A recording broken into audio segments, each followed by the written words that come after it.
Yo, yo, yo, les amis, j'espère que vous allez bien, les gars. Ça va, le Barça vient de fracasser le Real Betis 5 buts à 1, les gars. Après avoir fracassé sauvagement le Real de Madrid en finale des Super Coupe d'Espagne, on a gagné 5 buts à 2. Les gars, on a encore récidivé aujourd'hui avec encore 5 buts. Donc, pour dire à nos frères du Real que, les gars, ce n'est pas contre vous. C'est le tarif minimum pour l'année là. L'année passée, le tarif minimum, c'était 4 buts.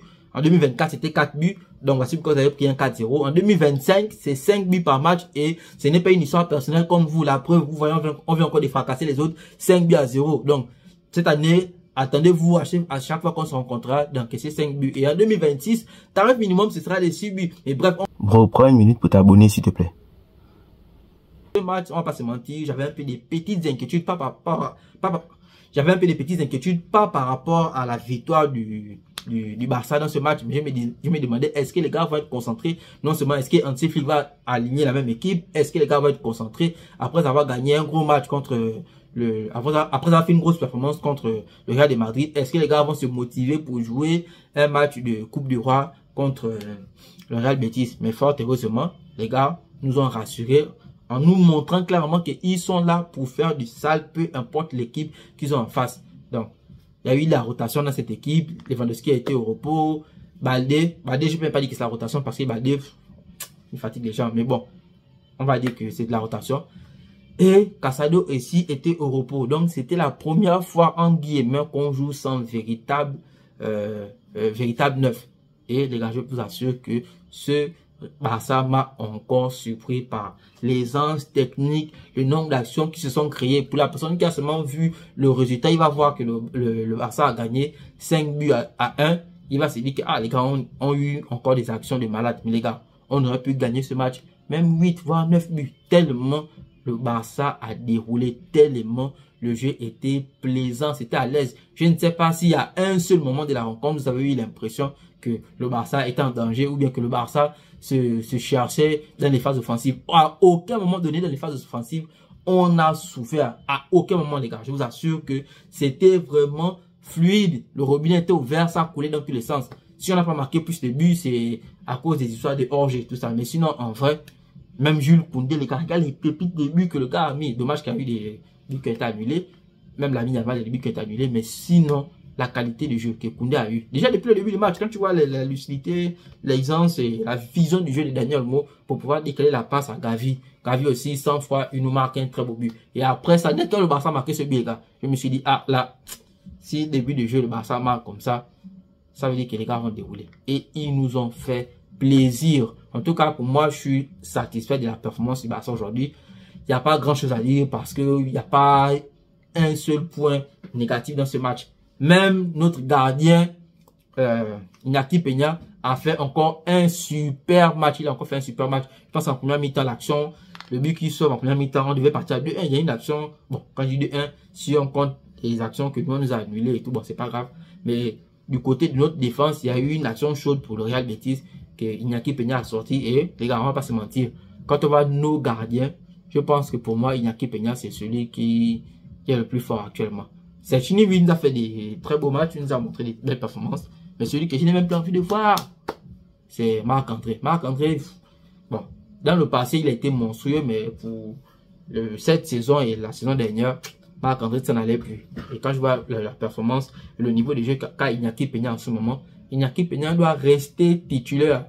Il doit être un tyran, il ne doit pas partager son temps de jeu avec les autres. Parce que si le gars, dans un match là où on maîtrise la rencontre comme ça, il arrive à rester le plus concentré possible et faire des arrêts sur les quelques occasions qu'ils ont eues.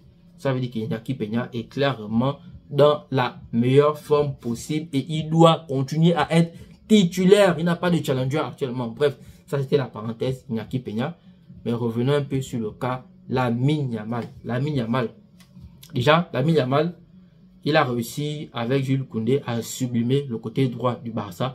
Ce qui fait qu'actuellement, je pense que c'est le meilleur duo, en tout cas le meilleur côté au monde actuellement. CPF, je ne sais pas si c'est influé sur, si c'est influé ou c'est influencé le niveau de Jules Koundé. Jules Koundé aussi est devenu un monstre cette année. Mais Lamine Yamal, entre les dribbles, les passes, les buts, mon petit, tu es dangereux. Match après match, on a maintenant l'impression de revoir Je compare pas avec Messi, mais on va pas se mentir, les gars. Quand tu vois les trucs que le petit nous fait, comment ne pas penser à Messi? Comment ne pas penser à Lionel Messi quand on voit les merveilles que le petit fait actuellement dans les matchs?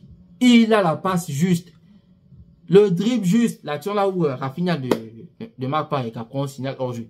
Regarde comment il t'élimine les gars. Tu as l'impression de voir Lionel Messi prime.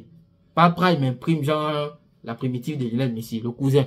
Frère, je suis choqué. Lamine Yamal, tu es monstrueux, mon petit. Tu es vraiment monstrueux. En tout cas, si tu gardes le même niveau, en tout cas, si le petit garde le même niveau qu'il a actuellement, le même degré de performance, les gars, on va pas se mentir, Lamine Yamal est parti pour être Ballon d'Or cette année. En tout cas, s'il n'est pas Ballon d'Or, sûr. Bro, prends une minute pour t'abonner, s'il te plaît. Il est dans le podium parce que on ne peut pas être aussi fort, avoir une aussi grande aisance technique, une aussi bonne vision du jeu, et déjà une très bonne qualité de passe. L'année passée, et je crois au début de saison, malgré qu'il avait, il avait le dribble, il avait la vision du jeu, mais des fois il rate encore des passes, ça me saoulait des fois en fait. Mais là, tu sens que même là, il a travaillé ça et ça commence à prendre véritablement. En tout cas, Lamine Yamal, c'est le monstre du football actuellement. En tout cas, grosse performance du Barça. On va pas tirer la vidéo en long, en large, faire les 8 minutes, 9 minutes, 10 minutes. Les gars, en ce moment, on va pas se mentir, quand on est supporter du Barça, on jubile, on est content, on est heureux. I'm so happy. En tout cas, félicitations au Barça. On passe au prochain tour. Là, on va jouer, je crois, les quarts de finale. Ouais. Et on a hâte de voir qui on va affronter. On a hâte de voir. En tout cas, on a hâte d'arriver en finale. On a hâte d'arriver en finale. Et puis, si on peut encore avoir la chance de tomber sur notre petit frère, le Real de Madrid en finale, pour les Fimbu encore comme ça se doit, ce sera vraiment très bon pour le spectacle. Donc, c'était tout pour cette petite vidéo. Merci d'avoir regardé. Merci aux gens qui vont prendre la peine de mettre un like, un commentaire et de partager. On se capte pour le match du Real de Madrid et pour les matchs de championnat du Barça et du Real. Et en Ligue des Champions aussi, on est ensemble. C'était tout. Peace.